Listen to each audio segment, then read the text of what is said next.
What kind of leaders do we need in the church? Well, we need someone to lead us to worship, someone to spread the word around the globe. But who will lead us out through the front door of the church and into the community? That's missional leadership. But what does this mean?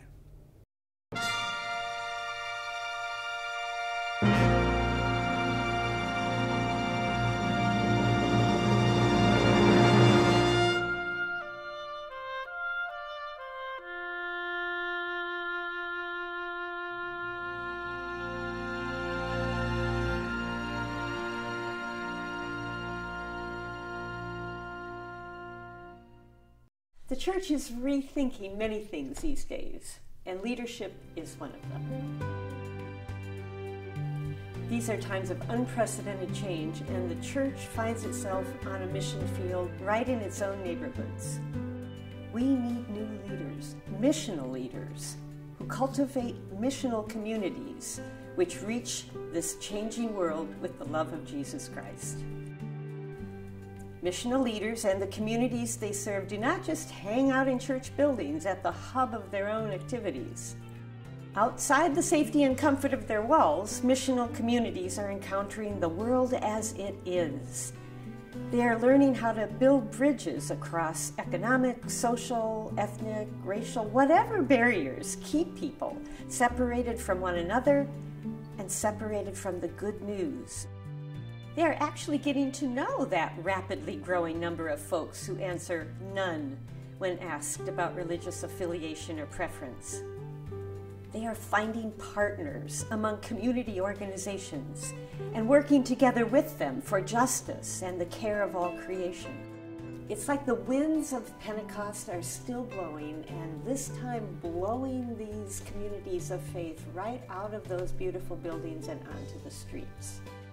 Rather than focusing on disheartening data that talks about declining numbers and decreasing spiritual vitality of churches, missional leaders see this as a new time to imagine how God might be reforming the church today. Missional leaders, therefore, lead with two main questions in mind. What might God be doing in the world? What might God be calling us then to be and to do? Mission belongs to God, not us.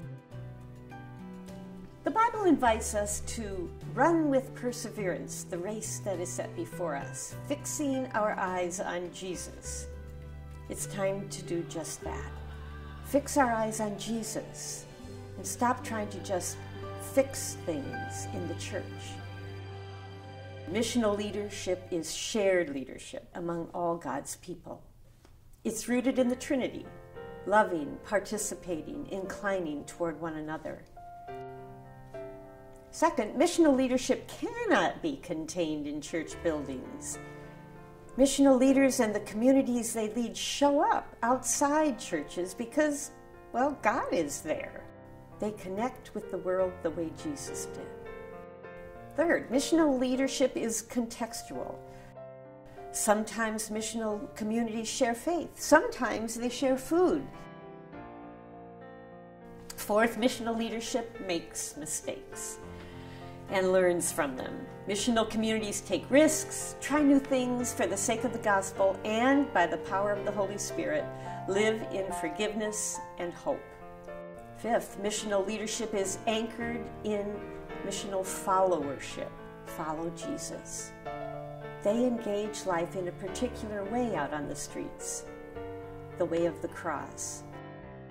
Finally, missional leadership is curious and imaginative, watching, listening carefully to God, to their own communities, to the world around them, cultivating an imagination for becoming something different, something new by the power of the Holy Spirit. Tom was one of the greatest missional leaders I've ever known. Tom drove a city bus.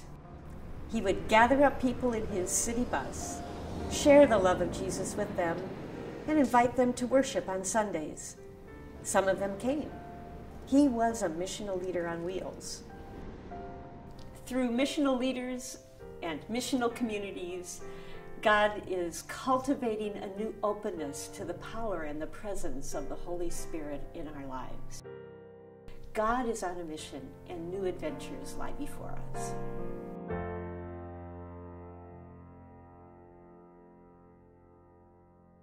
That's a quick look at missional leadership, but to explore it further, make sure you use your study guide.